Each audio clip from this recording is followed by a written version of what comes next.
Voyager यान यानी कि वॉयेजर 1 और वॉयेजर 2 सिर्फ ये दो ही ऐसी मानव निर्मित चीजें हैं जो हमारे सूर्यमंडल से बाहर गई है। सूर्यमंडल के बाहर मतलब कोर सोलर सिस्टम से बाहर। और अब तक तो हमारा उसके साथ संपर्क भी था। हमें वॉयेजर 1 और वॉयेजर 2 ने बहुत सारी इमेजेस भी भेजी थी जो अंतरिक्ष के डार्क अंधेरों में कहीं थे। लेकिन हाल ही में नासा का वॉयेजर 2 से संपर्क टूट गया है, पर नासा को अभी भी उम्मीद है कि उसका संपर्क हम दोबारा शायद कर सकेंगे। दोस्तों, वॉयेजर 2 की बात करें तो यह पृथ्वी से करीब 20 अरब किलोमीटर दूर था। जी हाँ, यह पृथ्वी से करीब 2000 करोड़ किलोमीटर की दूरी पर तकरीबन 56,000 किलोमीटर पर आवर की स्पीड से अंतरिक्ष में विचरण कर रहा था। दोस्तों, ये वो दूरी है जहां से लाइट को भी यहां तक पहुंचने में 18.5 घंटे लगेंगे। ये कुछ तस्वीरें हैं जो वॉयेजर 2 ने हमें भेजी थी। दोस्तों, वॉयेजर 2 अभियान को साल 1977 में प्रक्षेपित किया गया था, जिसका मकसद सौरमंडल के बाहरी ग्रहों और उसके उपग्रहों का अध्ययन करना था। और वॉयेजर 2 के जोड़ीदार वॉयेजर 1 को वॉयेजर 2 के बाद लॉन्च किया गया, यानी कि वॉयेजर 2 को पहले लॉन्च किया गया और वॉयेजर 1 को बाद में। अगर एग्जैक्ट डेट बताए आपको तो वॉयेजर 2 को 20 अगस्त साल 1977 में लॉन्च किया गया था और इसके बाद वॉयेजर 1 को 5 सितंबर साल 1977 में लॉन्च किया गया। और दोस्तों, यहाँ पर अच्छी बात यह है कि वॉयेजर 1 आज भी पृथ्वी के संपर्क में है और ये अब तक की पृथ्वी की मानव निर्मित सबसे दूर भेजी गई वस्तु है। वॉयेजर 1 हमसे 159 एस्ट्रोनॉमिकल यूनिट यानी कि करीब 24 अरब किलोमीटर दूर है। वॉयेजर 1 और वॉयेजर 2 दोनों को अंतरिक्ष में दिशा भी अलग अलग प्रदान की गई थी। ये जो आप तस्वीरें देख रहे हैं वो वॉयेजर 1 के द्वारा हमें प्राप्त हुई है।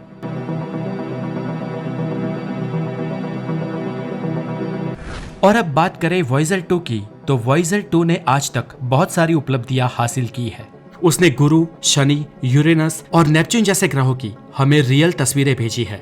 वो गुरु, शनि, यूरेनस, नेपच्यून और उनके उपग्रहों के बहुत ही करीब से गुजरा था और ये सौरमंडल के बाहर जाकर डीप स्पेस की भी जानकारियां हमें लगातार दे रहा था। और वॉयेजर 2 के साथ हम लगातार संपर्क में थे। हम यहाँ से कमांड भी भेजते थे, लेकिन हाल ही में कुछ दिन पहले वॉयेजर 2 के साथ हमारा संपर्क टूट गया है। तो चलिए अब जानते हैं कि कैसे टूटा वॉयेजर 2 से हमारा संपर्क। तो दोस्तों, यहाँ पर जानने को मिला है कि एक ऐसा आदेश, एक ऐसा छोटा सा रॉन्ग कमांड दिया गया नासा की ओर से कि ये संपर्क टूट गया। अब दोस्तों, बात ये हुई कि नासा को अपने एंटीना में थोड़ा सा फेरबदल करने की जरूरत पड़ी और नासा ने इसके साथ के एंटीना में बस 2% बदलाव किया, मतलब थोड़ा सा मोड़ा। और जैसे ही एंटीना को मोड़ा, ये कमांड दिया, सीधा वॉयेजर 2 से पृथ्वी का संपर्क टूट गया। दोस्तों, ये आदेश फ्लाइट कंट्रोलर्स ने दिया था और इसका मकसद एक रूटीन मेंटेनेंस ही था, लेकिन अनजाने में इससे एंटीना की दिशा बदलने का आदेश भी चला गया। ये एक रॉन्ग कमांड था और जिसकी वजह से एंटीना और पृथ्वी के बीच आने जाने वाले संकेतों की दिशा में बदलाव हो गया और पृथ्वी को अब वॉयेजर से संकेत मिलने बंद हो गए हैं, क्योंकि एंटीना की दिशा ही बदल गई है और अब दोबारा उस दिशा में एंटीना ले जाने से कोई फर्क नहीं पड़ रहा है। वैसे तो अंतरिक्ष में दिशा में थोड़े बहुत बदलाव मामूली कहे जाते हैं, लेकिन दोस्तों, ये मामूली बदलाव दूरी पर डिपेंड करते हैं। अगर दूरी कम है, लघु ग्रहों या उपग्रहों तक है या नजदीकी कोई हमने भेजी चीजों तक है तो ठीक है, लेकिन यहाँ पर सबसे बड़ी बाधा दूरी ही थी, क्योंकि वॉयेजर 2 आज तक हमने भेजी सबसे दूर की चीज है और जिसकी दूरी मैंने इस वीडियो में आगे ही बता दी आपको। और इतनी दूरी पर यहाँ पर पृथ्वी के पॉइंट से एक छोटा सा बदलाव भी टारगेटेड चीज की पूरी दिशा में बहुत बड़ा अंतर ला देता है। और इतनी दूरी के कारण हम फिर से अभी वॉयेजर को कितने भी सिग्नल भेजे उसे पकड़ नहीं पा रहे हैं। इतनी लंबी दूरी की वजह से और एक रॉन्ग कमांड की वजह से हमारा संपर्क वॉयेजर से टूट गया है। लेकिन दोस्तों, अभी एक उम्मीद भी कायम है। नासा के वैज्ञानिकों का कहना है कि उन्हें डीप स्पेस में नेटवर्किंग के जरिए हाल ही में वॉयेजर 2 की धड़कनें सुनाई दी है, जिससे नासा बहुत ही उत्साही और आश्वस्त भी है। दोस्तों, नासा ने जिस स्पेस नेटवर्किंग से वॉयेजर 1 की धड़कनें सुनी है, उसी स्पेस नेटवर्किंग का मकसद ही अंतरिक्ष की दूर दराज की चीजों का संपर्क करना है। और इसलिए आज वैज्ञानिक ऑस्ट्रेलिया के कैनबरा से एक विशाल डिस्क अंतरिक्ष से वॉयेजर 2 से आने वाले सिग्नलों की पड़ताल कर रहे हैं।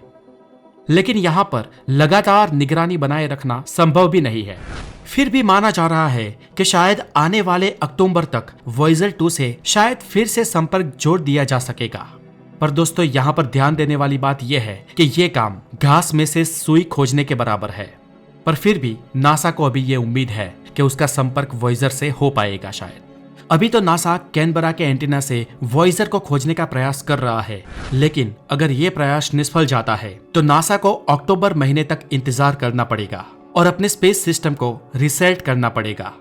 और अगर हमें अक्टूबर तक इंतजार करना पड़े तो 100 में से 0.1% ही चांस है कि हमें शायद वॉयेजर मिल जाए, क्योंकि तब तक तो बिना दिशा निर्देशों की वजह से वॉयेजर अंतरिक्ष में कहीं दूर भटक गया होगा।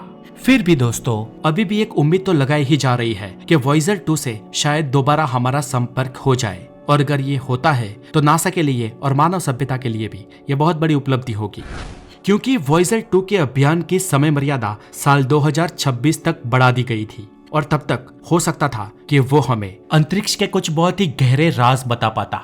लेकिन क्या करें, उससे पहले ये संपर्क टूट गया है और होप सो कि अक्टूबर तक पृथ्वी से इसका संपर्क दोबारा हो पाए।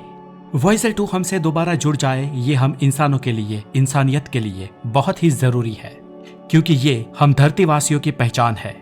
हालांकि वॉयेजर 2 खो जाने के बाद, अंतरिक्ष में और कहीं डीप अंधेरों में गुम हो जाने के बाद किसी और सभ्यता के हाथ भी लग सकता है। और अगर ये अंतरिक्ष यान किसी के हाथ लगा तो उनके हाथ लगेगी पृथ्वी वासियों की कुछ निशानियां। वॉयेजर 2 अंतरिक्ष यान पे हमने सोने की एक पूरी परत चढ़ाई है। साथ ही इस यान में हमारे सौरमंडल का नक्शा है। रेडियो एक्टिव घड़ी के रूप में एक यूरेनियम का टुकड़ा है जो यह बताता है कि यान किस तारीख को लॉन्च हुआ था। इतना ही नहीं, मशहूर अंतरिक्ष वैज्ञानिक कार्ल सेगान के अध्यक्षता में एक समिति ने यह भी तय किया था कि इन अंतरिक्ष यान के साथ क्या भेजा जाएगा। और इसलिए वॉयेजर 2 के साथ हमने पृथ्वी की कई सारी निशानियां भी भेजी है। वॉयेजर 2 अगर कुछ सालों में नहीं मिलता है तो यूं समझिए दोस्तों कि 2026 तक इसका पावर सप्लाई भी खत्म हो जाएगा। लेकिन फिर भी वो अंतरिक्ष के अंधेरों में हमारी आकाशगंगा में घूमता रहेगा और हो सकता है कि ये किसी और एडवांस सभ्यता के हाथ भी लगे, जो सभ्यता भविष्य में शायद हम पृथ्वीवासियों के बारे में जान सके। सो दोस्तों दैट्स इट फॉर टुडे। ये वीडियो एक स्पेस न्यूज था और ऐसे ही स्पेस न्यूज के लिए बने रहे द नॉलेज के साथ। और ऐसे ही जानकारियां तुरंत पाने के लिए आपके अपने द नॉलेज ऐप को अपने मोबाइल में जरूर इंस्टॉल करें, जिसका लिंक नीचे डिस्क्रिप्शन में दिया गया है। अपना बहुत सारा ध्यान रखें। Have a wonderful day, take care.